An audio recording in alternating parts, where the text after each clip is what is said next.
করবেন, আল্লাহ আল্লাহ যখন জিকির আপনি করবেন, কেউ যদি জিকিরের মজাটা পেয়ে যায়, ইবাদতের মজাটা পেয়ে যায়, এই জন্য যার ভিতরে ইবাদতের মজা নাই, বুঝতে হবে জিন শয়তান তাকে আক্রমণ করছে। কথা বলুন ঠিক কিনা? জিন বিশ্বাস করেন কিনা? কারণ জিনের একটা আলামত হলো আপনাকে কুমন্ত্রণা, জিন শয়তানের একটা আলামত হলো আপনার পিছনে লাগা, আপনার কোনো কাজে মন বসবে না, ইবাদতে মন বসবে না। কেন? ওই যে শয়তান একটা জিন, এই শয়তানকে আপনাকে, জিন শয়তান আপনাকে কুমন্ত্রণা দিবে যে তুই ইবাদতে যাইস না।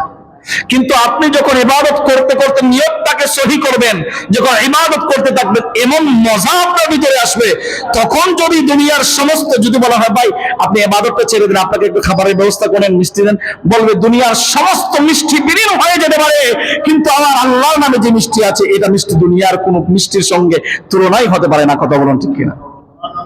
কেউ যখন আল্লাহর জিকির করে, সে যদি জিকির কে জিনিস, আল্লাহর জিকির কেমনে করে, আল্লাহর জিকির কেমন জিনিস, সে যখন আল্লাহকে বুঝতে চাইবে, সে যখন ধ্যান মগ্ন থাকবে।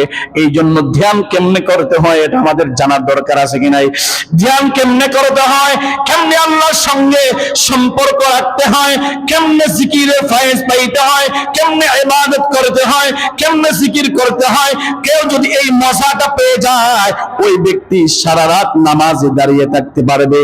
আর এই মজা যদি কারো ব্যক্তি না থাকে, তাহলে সে দিনেও 2 রাকাত নামাজ পড়লে তার ভিতরে অশান্তি শুরু হয়ে যাবে। কেমনে নামাজ শেষ হবে, কেমনে মসজিদ থেকে বের হবে। কথা বলুন ঠিক কিনা?